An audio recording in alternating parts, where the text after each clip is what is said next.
If you ever seen Kendrick Lamar's wife, she looked like she could be Drake's sister.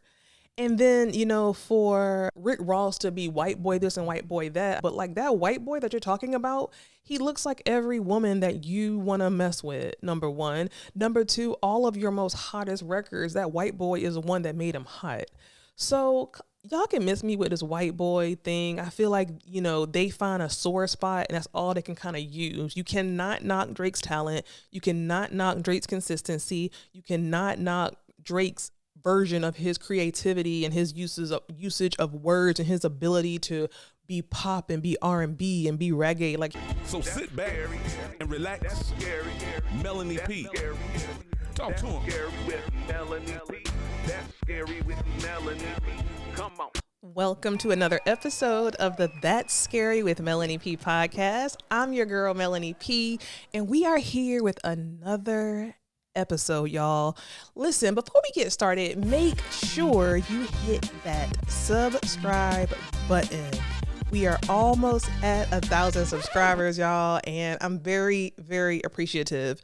To my returning subscribees, welcome, and to everyone brand new, welcome as well. I am glad to have you. Today, we are talking about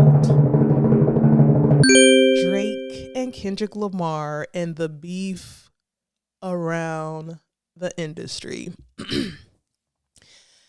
Now, I don't typically do the male beef, but I guess, they were a little bit jealous of some of the girls having the beef and taking the limelight. So here we go.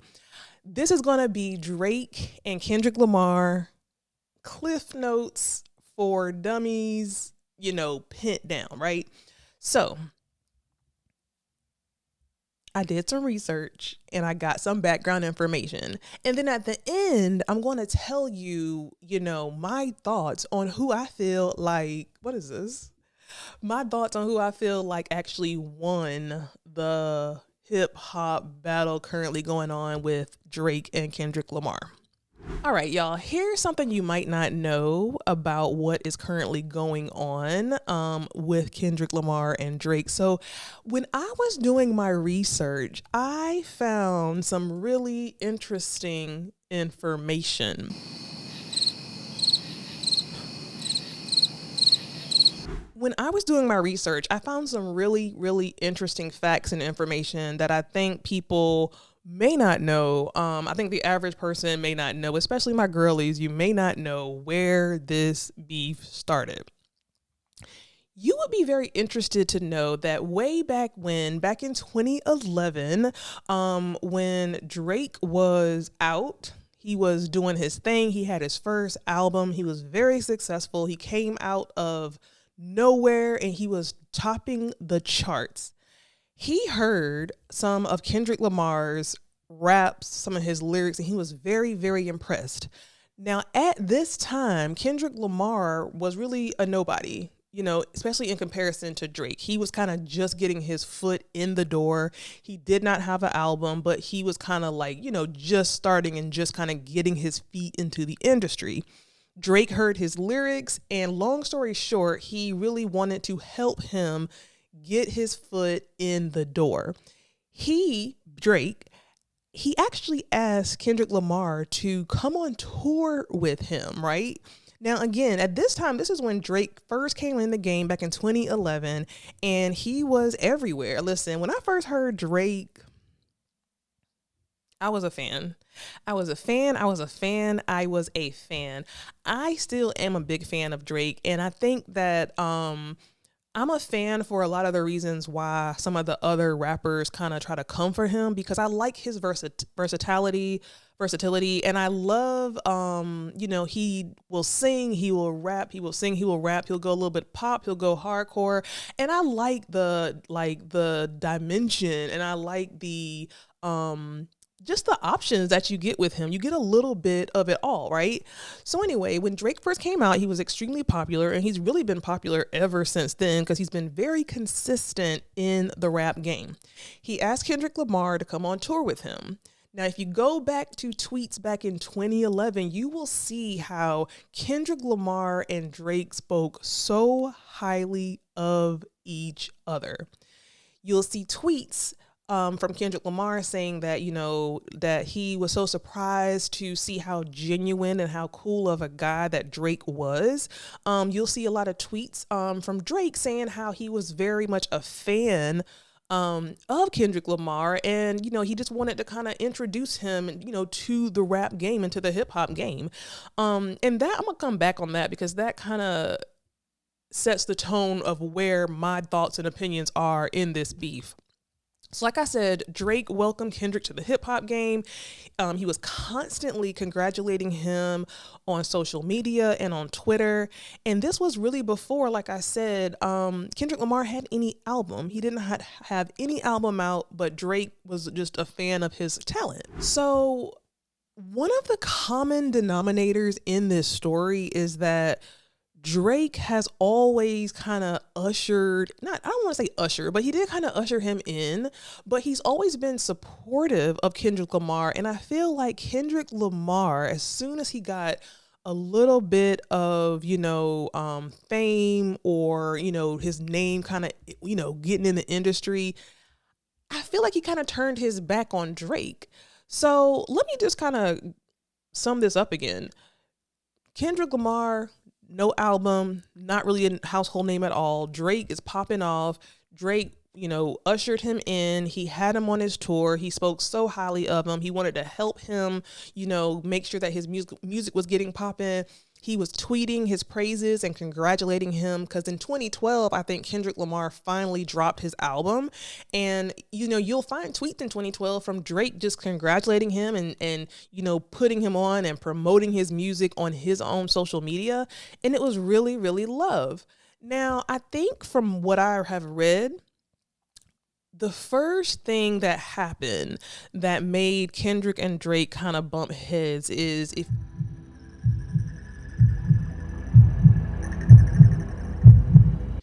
So the first thing that kind of made Kendrick Lamar and Drake bump heads is if you go back to, I think it was 2012, DMX, rest his soul, he did an interview with The Breakfast Club.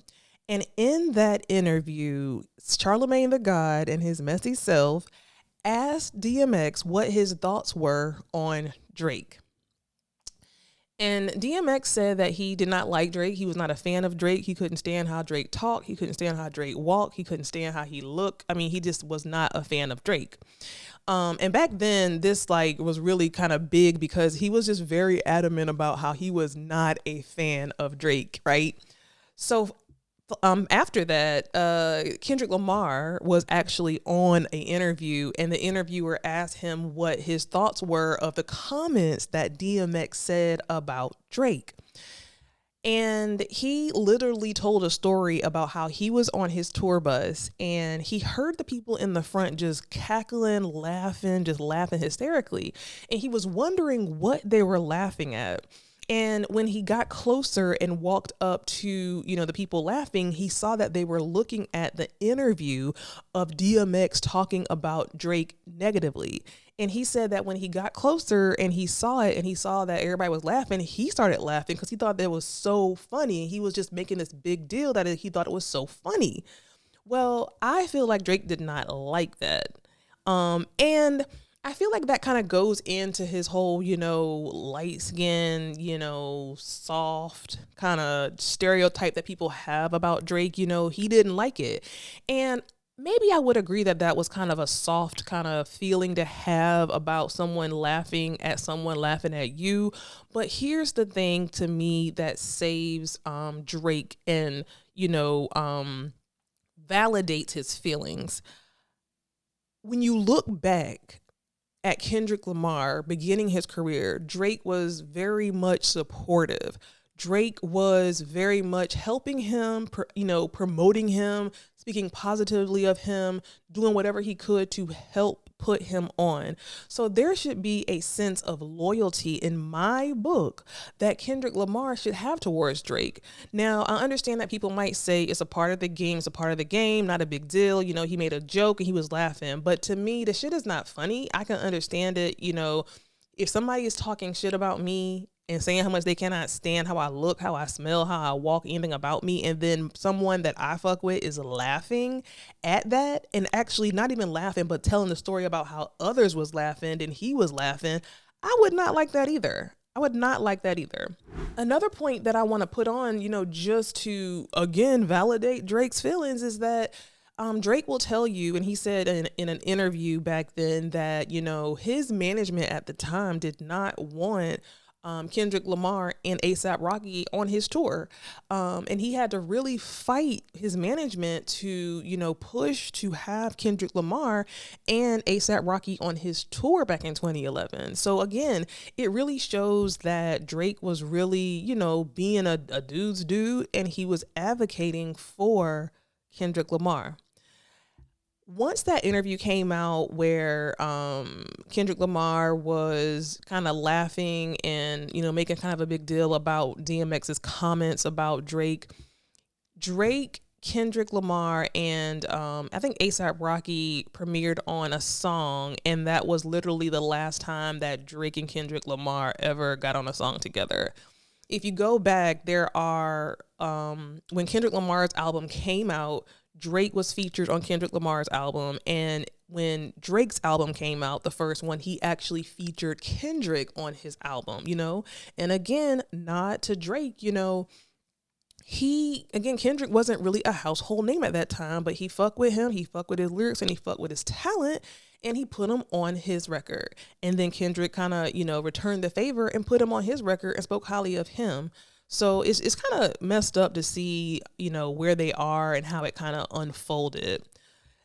Drake and Kendrick Lamar are very, very, very different artists. And as I was reading and going more and more into, just understanding this beef between Drake and Kendrick Lamar, I feel like what is happening here, in my opinion, is a fight for number one.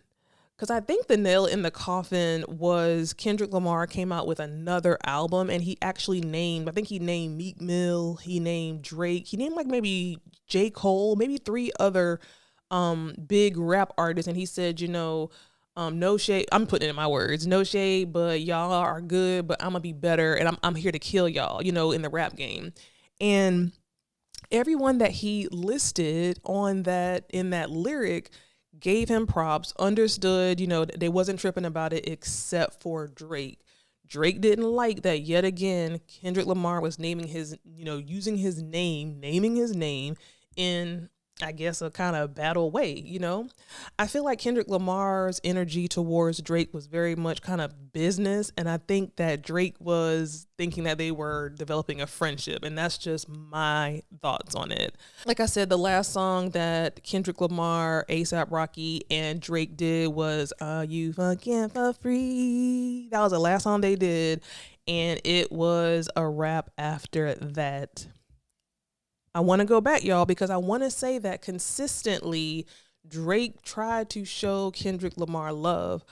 I mean, he really tried to show him love. He really tried to show him respect. Even when they were beefing, he still tried to shout him out on social media or shout him out. Like, it was one clip where he was shouting him out even after their back and forth beef, because you have to understand, they have been having back and forth rap subliminal beefs since 2012, and it's 2024. So this is nothing new. Like, I literally thought that this was something kind of new, but this has been going on since 2012 when Kendrick Lamar first came out. So they now have a diss record, right? You have Drake with Drop and Give Me 50, and you have Kendrick Lamar with Euphoria. Now, I'm not going to get into, the lines and all of those details, but I am going to say that I don't think either person won. I think that it was really a tie. When you look at the lyrics in the song Drop and Give Me 50, and then when you look at the lyrics and the song Euphoria, they speak to each rapper's, style. Kendrick Lamar is more so of a creative lyricist, in my opinion. And I think Drake is more so of a mainstream, you'll play his song on your, Spotify fit, a workout playlist. You will hear his song in the club. You're not going to go to no club and not hear a Drake song. His is more mainstream. I think Kendrick Lamar is more kind of creative. And I think that I think it was a tie. Now, if I had to choose who won, I would have to say Drake. And I'm going to say Drake because I feel like Drake, that song, when I heard it, to me is something that I would play, even if it wasn't a diss record. It's something that I would add to my Spotify playlist. I can't say that I would add Euphoria to my Spotify playlist. I am a fan of Kendrick Lamar as well. I love both of their music. I really, really do. But if I had to choose one, I'm going to choose Drake. Drop and Give Me 50. Now, here to me is the irony of all of this. In Euphoria, Kendrick Lamar talks a lot of Kendrick Lamar and Rick Ross. I think I mentioned this on another video, but Kendrick Lamar and Rick Ross speak about calling Drake a white boy, speak about, he don't need to use the N-word, coming for just his, biracialness, trying to use that as a dig. And here's my thing about that. And this is no shade. This is really, really no shade. But Drake, and in his biracialness, looks like every woman that Kendrick Lamar's wife, I mean, they've been together since high school. But Kendrick Lamar and his wife look like they could be brother and sister. If you ever seen Kendrick Lamar's wife, she looked like she could be Drake sister. And then, for Rick Ross to be white boy this and white boy that, and I said this before on another video, but like that white boy that you're talking about, he looks like every woman that you want to mess with, number one. Number two, all of your most hottest records, that white boy is the one that made him hot. So y'all can miss me with this white boy thing. I feel like, they find a sore spot and that's all they can kind of use. You cannot knock Drake's talent. You cannot knock Drake's consistency. You cannot knock Drake's version of his creativity and his usage of words and his ability to be pop and be R&B and be reggae. Like he can literally, and he says it in his Drop and Give Me 50, like he's in Japan and y'all barely like leaving the States. You know what I'm saying? So at the end of the day, I understand from a rap beef standpoint that, people want that number one spot. And the only way to get that number one spot is to go for the person that you feel is your biggest competitor and is currently number one. So coming at it from that standpoint, I understand why, Kendrick Lamar feels so inclined to consistently come for someone who helped him and, who helped him and ushered him into the industry. But I just stand 10 toes down and saying that there should be some level of loyalty. But is there loyalty in rap battle? I mean, I guess that's kind of an oxymoron. But again, this whole white boy thing, like it'd be one thing if the Kendrick Lamars and I feel like Kendrick Lamar is what you would call a conscious rapper. So I think he does rap about the culture and, from a consciousness standpoint, but, he's just another black rapper that has a biracial wife. You know what I'm saying? Like,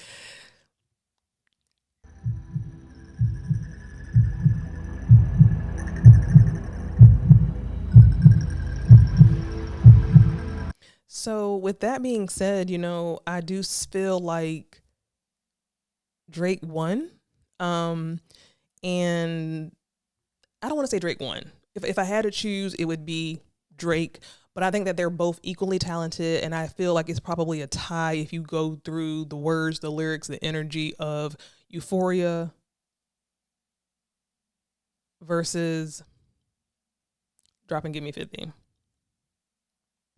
So that was kind of the cliff notes of the beef between Drake and Kendrick Lamar. Let me know who you thought won the beef. Let me know if you agree or disagree with what I said. I want to start a conversation in the comments below, y'all. Make sure you hit that subscribe button, and I will see you in the next episode.